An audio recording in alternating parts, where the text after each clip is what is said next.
नमस्कार, मी आरती आणि आपण पाहताय आवाज इंडिया मराठी. चला तर मग एक नजर टाकूयात सध्याच्या घडीच्या महत्त्वाच्या घडामोडींवर.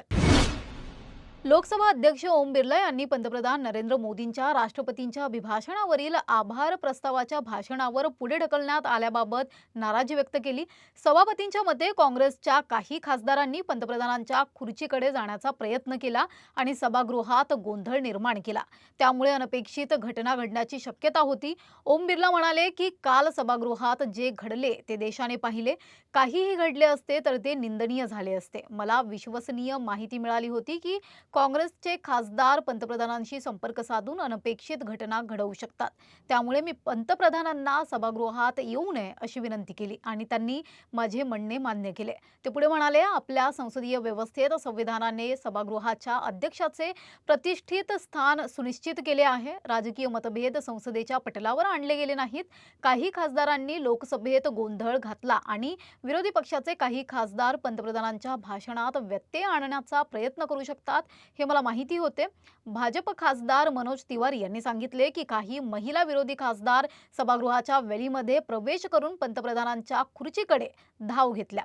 आमच्या वरिष्ठ मंत्र्यांनी त्यांना वारंवार त्यांच्या जागी परत जाण्याचा आग्रह केला, परंतु त्यांनी दुर्लक्ष केले. परिस्थिती अनियंत्रित झाल्यामुळे पंतप्रधान मोदी सभागृहात प्रवेश करू शकले नाहीत.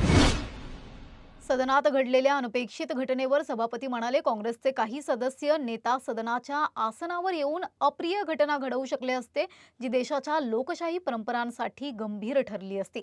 या दरम्यान पंतप्रधानांच्या खुर्चीच्या जवळ पोहोचलेल्या महिला खासदारांमध्ये आर सुधा, ज्योतिमणी, वर्षा गायकवाड, गेनीबेन ठाकर, के काव्या आणि शोभा बच्चाव यांचा समावेश होता. काँग्रेसच्या खासदार प्रियंका गांधींनी सभापतींच्या विधानावर प्रतिक्रिया देताना म्हटलं, हे विधान बकवास आहे आणि आरोप केला की सरकार चर्चेला प्राधान्य देत नाही. लातूर महानगरपालिकेच्या 18 प्रभागांपैकी काँग्रेसने 70 पैकी 43 जागांवर विजय मिळवत निर्विवाद बहुमत मिळवलं आहे. वंचित बहुजन आघाडीने 4 जागांवर, भारतीय जनता पक्षाने 22 जागांवर तर राष्ट्रवादी काँग्रेस अजित पवार गट फक्त 1 जागेवर यश मिळवले. महापौर पदासाठी काँग्रेसकडून जयश्री सोनकांबळे आणि उपमहापौर पदासाठी ॲडव्होकेट स्नेहल उटगे यांची निवड झाली असून इतर कोणतेही दावेदार नसल्यामुळे निकाल स्पष्ट झाला आहे.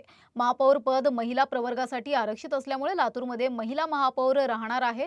नवनिर्वाचित महापौर जयश्री सोनकांबळे यांनी महिला सुरक्षितता, शहरातील स्वच्छता आणि सीसीटीव्ही व्यवस्था सुधारण्यावर भर देण्याचे सांगितले. उपमहापौर स्नेहल उटगे यांनी रस्ते, पाणीपुरवठा आणि कचरा व्यवस्थापन सुधारण्याचे मार्ग आखणार असल्याचे जाहीर केले. काँग्रेसच्या विजयामुळे लातूर महापालिकेवर काँग्रेस वंचित आघाडीचे वर्चस्व स्पष्ट झाले असून भाजप विरोधी जागांवर बसणार आहे. मनसे अध्यक्ष राज ठाकरे यांनी 2029 मधील विधानसभा निवडणुकीसाठी आतापासून संघटना मजबूत करण्याची गरज व्यक्त केली आहे. त्यांनी मुंबई अध्यक्ष आणि उपाध्यक्षांना निर्देश दिले आहेत की ते पदाधिकाऱ्यांची संख्या, महिला आणि तरुण कार्यकर्त्यांची माहिती गोळा करावीत, तसेच रिक्त जागा आणि कार्यप्रणालीची माहिती तयार करावी. याचबरोबर मनसे मुंबई महापौर निवडणुकीसाठी कोणाला पाठिंबा द्यायचा यावर लवकरच आपली भूमिका जाहीर करणार आहे. तर दुसरीकडे शिवसेना उभाटा गट मुंबई महापौर आणि उपमहापौर पदासाठी उमेदवार देण्याची शक्यता वर्तवली जात आहे. मिळालेल्या माहितीनुसार ही निवडणूक बिनविरोध होऊ नये म्हणून मनसे स्वतःचा उमेदवार उभा करणार आहे. मंगळवारी संध्याकाळी 5च्या सुमारास मुंबई-पुणे द्रुतगती मार्गावर ज्वलनशील रसायन वाहतूक करणारा टँकर उलटल्यामुळे तब्बल 32 तास महामार्ग ठप्प झाला. यामुळे अनेक वाहनं रांगेत अडकली आणि प्रवाशांना तासोनतास हाल भोगावे लागले. अंधारलेले रस्ते, पाणी आणि अन्नाची कमतरता तसेच रडणारी मुले यामुळे प्रवाशांची अवस्था गंभीर होती. मनसे अध्यक्ष राज ठाकरे यांनी या घटनेवर सोशल मीडियावर टीका करत म्हटले की मुंबई-पुणे हायस्पीड ट्रेनची घोषणा जरी अर्थसंकल्पात झाली असली तरी त्याआधी मुंबई-पुणे प्रवास सुरळीत करण्याची जबाबदारी सरकारची आहे. त्यांनी प्रवाशांकडून या काळात वसूल केलेला टोल परत करण्याचीही मागणी केली. राज ठाकरे यांनी म्हटले की या 24 वर्ष जुन्या मार्गाच्या रक्षणाची आणि आपत्ती व्यवस्थापनाची योग्य तयारी केलेली दिसत नाही. टोल वसूल करण्यात सरकार तत्पर असते, पण मार्गावरील सुविधा, आपत्ती निवारणाची तयारी आणि प्रवाशांची सुरक्षितता याकडे दुर्लक्ष होत आहे. अखेर त्यांनी प्रश्न उपस्थित केला की मुंबई-पुणे ही राज्याच्या आणि देशाच्या विकासाची इंजिन असूनही या शहरांमध्ये वाहतूक 32 तास ठप्प होणे हे सरकारसाठी किती गंभीर आहे आणि नागरिकांसमोर उपाययोजना कधी आणली जातील. मुंबई पुणे एक्सप्रेस वेवरील 32 तासांच्या कोंडीच्या ताज्या अनुभवानंतर आता मुंबई नाशिक महामार्गावरही गंभीर वाहतूक कोंडी निर्माण झाली आहे. आज इथे एका अवजड वाहन आणि एका कारचा अपघात झाला असून या अपघातामुळे दोन्ही वाहने रस्त्याच्या मधोमध अडथळा निर्माण करत ठेवल्या गेल्या आहेत. परिणामी नाशिककडून मुंबईकडे जाणाऱ्या मार्गावर लांबच लांब वाहनांच्या रांगा लागल्या आहेत आणि परिसरात गर्दी प्रचंड आहे. अनेक वाहन चालक आणि प्रवाशांना तासभरांपासून स्थिर राहावे लागत आहे. सध्या अपघातग्रस्त वाहने बाजूला करण्याचे काम युद्धपातळीवर सुरू आहे, परंतु रस्त्यावरून वाहने हटविल्याशिवाय वाहतुकीची सुरळीत पुनर्बहाली शक्य नाही. प्रवाशांनी प्रवासाच्या नियोजनात या वाहतूक कोंडीचा विचार करून मार्गावर जावे असे सूचना दिल्या जात आहेत. मध्य रेल्वेच्या कल्याण ठाणे CSMT मार्गावर सकाळच्या पीक अवर्समध्ये प्रवाशांची प्रचंड गर्दी असते. या मार्गावर लोकल गाड्या थोड्या उशिराने रवाना झाल्या तरी परिस्थिती अधिक बिकट होते.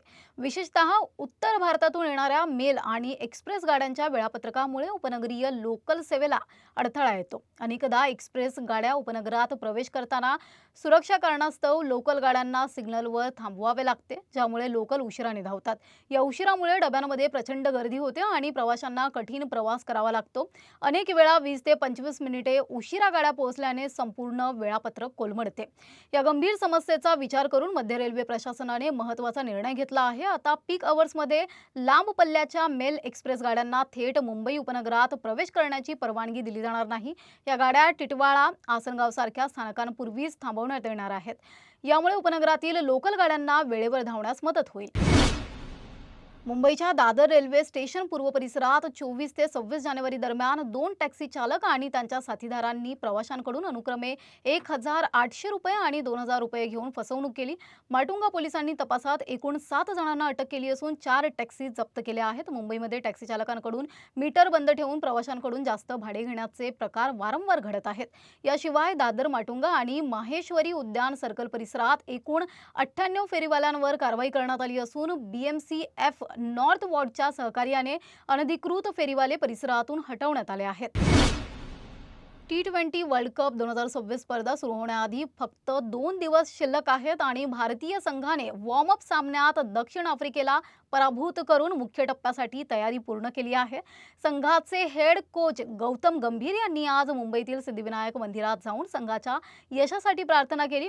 गंभीर यांना 2024 मध्ये भारतीय राष्ट्रीय संघाचे हेड कोच नियुक्त करण्यात आले होते.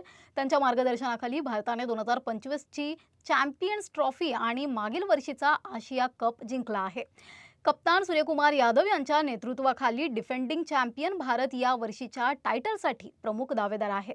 जर भारत विजयी ठरला तर तो सलग 2 T20 वर्ल्ड कप जिंकणारा पहिला देश बनेल. सध्या या बातमीपत्रात एवढंच. पुढील घडामोडींसाठी बघत रहा आवाज इंडिया मराठी.